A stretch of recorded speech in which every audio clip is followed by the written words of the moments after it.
Hi ಎಲ್ಲರೂ ಹೇಗಿದ್ದೀರಾ? ಬನ್ನಿ ಇವತ್ತು ಸಿಂಪಲ್ಲಾಗಿ ಇಡ್ಲಿಗೆ ಸಾಂಬಾರು ಮಾಡೋದಾಗಿ ಅಂತ ನೋಡ್ಕೊಂಬರೋಣ. ಹಾಗೆ ಅದ್ರ ಜೊತೆಗೆ ಸಿಂಪಲ್ಲಾಗಿ ಕೆಂಪು ಚಟ್ನಿ ಮಾಡೋದಾಗಿ ಅಂತ ನೋಡ್ಕೊಂಬರೋಣ. ನೋಡಿ, ಬಾಂಡಿಗೆ ಎಣ್ಣೆ ಹಾಕ್ಕೊಂಡು ಸಾಸಿವೆ ಕರಿಬೇವು ಹಾಕ್ಕೊಂಡು ಈರುಳ್ಳಿ ಹಾಕ್ಕೊಳ್ತಿದ್ದೀನಿ.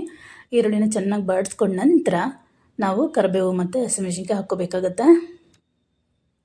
ನೋಡಿ, ಈಗ ಒಂದು ಸ್ವಲ್ಪ ಕರಿಬೇವು ಹಾಕ್ಕೊಂಡು ನೀಟಾಗಿ ಬಾಡಿಸ್ಕೊಳ್ಳೋಣ. ಅಷ್ಟರಲ್ಲಿ ಒಂದು ಸ್ವಲ್ಪ ತಿಕ್ನೆಸ್ಗೋಸ್ಕರ ಕಡಲೆಪಪ್ಪನ್ನ ಪೌಡ್ರ್ ಮಾಡ್ಕೋಬೇಕಾಗತ್ತೆ. 1-2-3 ಸ್ಪೂನ್ ಆಗೋಷ್ಟು ಕಡಲೆಪಪ್ಪು ತೊಗೊಂಡಿದ್ದೀನಿ. ಇದನ್ನು ಪೌಡ್ರ್ ಮಾಡಿ ಇಟ್ಕೊಳ್ಳೋಣ. ಈಗ ಹಸಿಮೆಣಸಿನ್ಕಾಯಿನ ಹಾಕ್ಕೊಂಡು ಚೆನ್ನಾಗಿ ಬಾಡಿಸ್ಕೊಳ್ಳೋಣ. ನಾನು ಇಲ್ಲೊಂದು 5 ಹಸಿಮೆಣಸಿನ್ಕಾಯಿ ತೊಗೊಂಡಿದ್ದೆ. ಹಾಗೆ ನಾಟಿ ಟೊಮೊಟೊ ತೊಗೊಂಡಿದ್ದೀನಿ. ಸಣ್ಣ ಒಂದು 3 ನಾಟಿ ಟೊಮೊಟೊ ತೊಗೊಂಡಿದ್ದೀನಿ. ಅದನ್ನು ಸಣ್ಣದಾಗಿ ಕಟ್ ಮಾಡಿ ಅದನ್ನು ಹಾಕ್ಕೊಂಡು ಬಾಡಿಸ್ಕೊಳ್ತಿದ್ದೀನಿ. ಚೆನ್ನಾಗಿ ಬಾಡಿಸ್ಕೋಬೇಕಾಗತ್ತೆ. ನೋಡಿ, ಈಗ ಇದನ್ನು ಪೌಡ್ರ್ ಮಾಡಿ ಇಟ್ಕೊಂಡಿದ್ದೀನಲ್ಲ, ಇದನ್ನು ನೀರಾಕಿ ಕಲಸಿಟ್ಕೊಳ್ಳೋಣ. ಹಿಂಗೆ ನೀಟಾಗಿ ಇದನ್ನೆಲ್ಲ ಬಾಡಿಸ್ಕೊಂಡು ಸ್ವಲ್ಪ ಒಂದು ಅರ್ಧ ಸ್ಪೂನ್ ಆಗೋಷ್ಟು ಅರಿಶಿನ, ಹಾಗೆ ಒಂದು ಸ್ವಲ್ಪ ಹಿಂಗು ಕಂಪಲ್ಸರಿ ಹಾಕಲೇಬೇಕು, ಚೆನ್ನಾಗಿರುತ್ತೆ.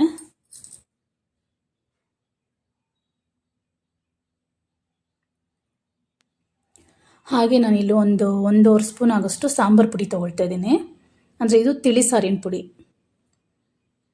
ನೋಡಿಕೊಂಡು ನಿಮಗೆ ಖಾರಕ್ಕೆ ಎಷ್ಟು ಬೇಕಷ್ಟು ಹಸಿಮೆಣಸಿನ್ಕಾಯಿನೂ ಹಾಕಿರ್ತೀವಲ್ಲ, ಅದನ್ನು ನೋಡಿಕೊಂಡು ಇಲ್ಲಿ ಸಾರಿನ ಪುಡಿ ಹಾಕ್ಕೋಬೇಕಾಗುತ್ತೆ.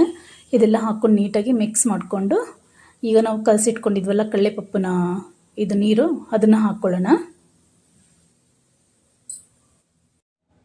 ನೀಟಾಗಿ ಒಂದು ಮಿಕ್ಸ್ ಕೊಟ್ಕೊಳ್ಳೋಣ. ಈಗ ಇದನ್ನು ನಾವು ಇಲ್ಲಿ ಕಡಲೆಪಪ್ಪನ ಪೌಡ್ರ್ ಮಾಡಿ ಹಾಕ್ಕೊಂಡಿದ್ದೀವಲ್ಲ, ಇದ್ರ ಬದಲಿಗೆ ಕಡಲೆ ಹಿಟ್ಟು ಕೂಡ ಹಾಕ್ಕೋಬೋದು. ಬಟ್ ಇದ್ರ ಟೇಸ್ಟ್ ಬೇರೆ, ಕಡಲೆ ಹಿಟ್ಟಿನ ಟೇಸ್ಟ್ ಬೇರೆ ಇರುತ್ತೆ. ಈಗ ನೋಡಿಕೊಂಡು ನಮಗೆ ನೀರು ಎಷ್ಟು ಬೇಕೋ ಅಷ್ಟು ನೀರನ್ನು ಹಾಕ್ಕೊಂಡು ಚೆನ್ನಾಗಿ ಕುದಿಸ್ಕೋಬೇಕಾಗತ್ತೆ.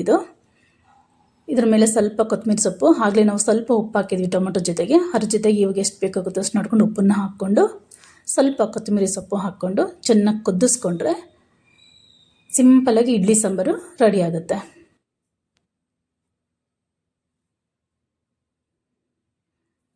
ಆಲ್ರೆಡಿ ತಟ್ಟೆ ಇಡ್ಲಿನ ರೆಡಿ ಮಾಡ್ಕೊಂಡಿದ್ದೀನಿ.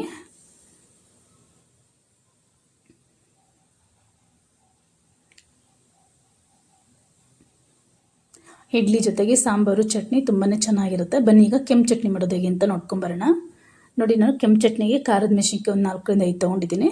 ಈಗ ಕಲರ್ಗೋಸ್ಕರ ಬ್ಯಾಡಗೆ ಮೆಣಸಿನ್ಕಾಯಿ, ಟೇಸ್ಟು ಕಲರ್ಗೋಸ್ಕರ. ಇದರ ಜೊತೆಗೆ ಸ್ವಲ್ಪ ಕರಿಬೇವು ಹಾಕ್ಕೊಂಡು ಎಣ್ಣೆ ಹಾಕ್ಕೊಂಡು ಹುರ್ಕೊಳ್ಳೋಣ. ತುಂಬ ಸಿಂಪಲಾಗಿ ಆಗುತ್ತೆ. ಸಾಂಬಾರಾಗಲಿ ಚಟ್ನಿ ಆಗಲಿ ಬೇಗ ಆಗುತ್ತೆ.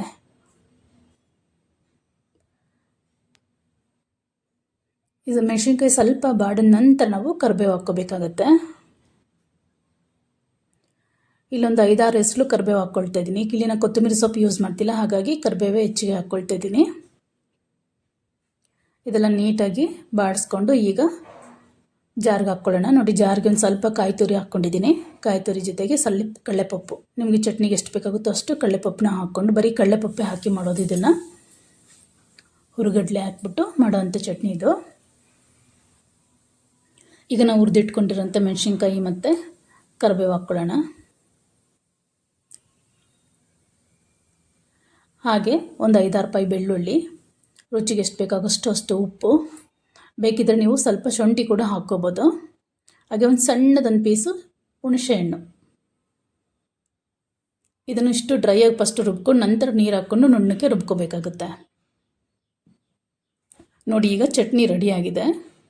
ಈಗ ಇದಕ್ಕೊಂದು ಒಗ್ಗರಣೆ ಮಾಡ್ಕೊಳ್ಳೋಣ.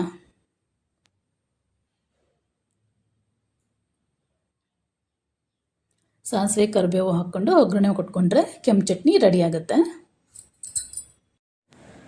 ಸಿಂಪಲಾಗಿ ಕೆಂಪು ಚಟ್ನಿ ಮತ್ತು ಇಡ್ಲಿ ಸಾಂಬಾರು ರೆಡಿಯಾಗಿದೆ. ನೀವು ಒಂದ್ಸಲ ಮನೇಲಿ ಟ್ರೈ ಮಾಡಿ. ತುಂಬ ಸಿಂಪಲಾಗಿ ಆಗುತ್ತೆ. ಇದೊಂದು ತುಂಬ ಕಷ್ಟ ಏನಿಲ್ಲ.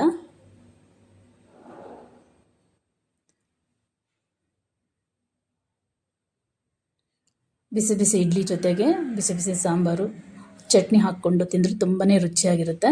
ನೀವು ಒಂದ್ಸಲ ಮನೇಲಿ ಮರಿದೆ ಟ್ರೈ ಮಾಡಿ. ಹೇಗಿದೆ ಅಂತ ಮರಿದೆ ಕಮೆಂಟ್ ಮಾಡಿ. ಹಾಗೆ ಇನ್ನೂ ಯಾರೆಲ್ಲ ನನ್ನ ಚಾನಲ್ ಸಬ್ಸ್ಕ್ರೈಬ್ ಮಾಡ್ಕೊಂಡಿಲ್ಲ, ದಯವಿಟ್ಟು ಸಬ್ಸ್ಕ್ರೈಬ್ ಮಾಡ್ಕೊಳ್ಳಿ. ವಿಡಿಯೋ ಪೂರ್ತಿ ನೋಡಿ. ನಿಮ್ಗೆ ಇಷ್ಟ ಆದರೆ ಒಂದು ಲೈಕ್ ಕೊಡೋದನ್ನ ಖಂಡಿತ ಮರಿಬೇಡಿ. Thank you for watching. Bye.